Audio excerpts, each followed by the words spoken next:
শেখ হাসিনার বিরুদ্ধে আজ থেকে আনুষ্ঠানিকভাবে বিচার শুরু। জুলাই গণহত্যার দায় স্বীকার করে রাজসাক্ষী হলেন সাবেক আইজিপি মামুন। ডিসেম্বরের মধ্যেই নির্বাচনের প্রস্তুতি শেষ করার নির্দেশ প্রধান উপদেষ্টার।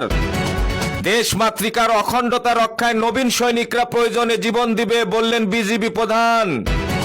1344 কোটি টাকা ব্যয়ে জুলাই আহতদের ফ্ল্যাট নির্মাণ করে দেওয়া হবে। মৌলভীবাজারে মোবাইল তুলতে গিয়ে সেফটি ট্যাঙ্কের ভিতরে 4 যুবকের মৃত্যু।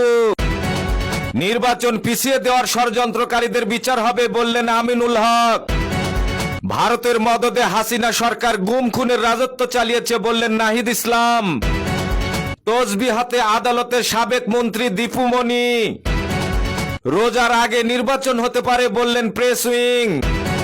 শাপলা প্রতীক পাচ্ছে না এনসিপি জানিয়ে দিল নির্বাচন কমিশন। রাতে রাজধানীতে জামায়াতের মিছিল। বন্যার কারণে দেশে 3 বোর্ডের এইচএসসি ও সমমাননার পরীক্ষা স্থগিত।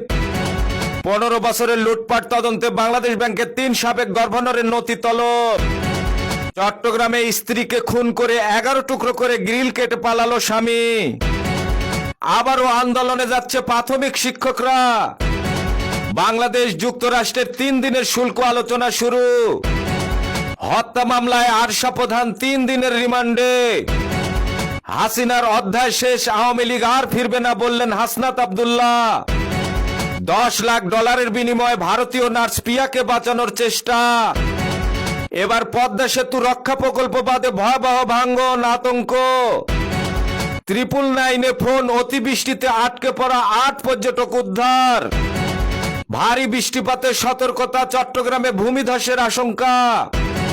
কুমিল্লার সেই ফজর আলীকে বিএনপি নেতা বলায় সাংবাদিকের বিরুদ্ধে মামলা। নেতানিয়াহুর সমালোচনা করায় জাতিসংঘ বিশেষজ্ঞের উপর মার্কিন নিষেধাজ্ঞা। আরো 7 দেশের উপরে নতুন শুল্ক আরোপ করলেন ট্রাম্প। গাজায় একদিনে আরো 74 ফিলিস্তিনি নিহত। ফিলিস্তিনে গণহত্যা, নেতানিয়াহু ও ইউকে ধুয়ে দিলেন স্পেনের প্রধানমন্ত্রী। জামালপুর সীমান্ত দিয়ে নারী সহ 7 জনকে পুশিন করল বিএসএফ। ইসরায়েলের র্যাগিং এর নামে নবীন সেনাদের যৌন নির্যাতন, 7 সিনিয়র আটক।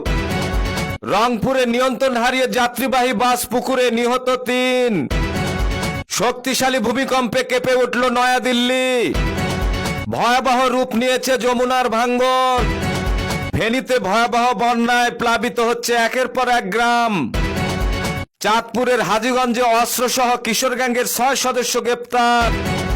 যাত্রাবাড়িতে গ্যাসের লিকেজ থেকে বিস্ফোরণ, একই পরিবারের শিশুসহ 3 জন দগ্ধ। জাতীয় বিশ্ববিদ্যালয়ের আজকের পরীক্ষা স্থগিত।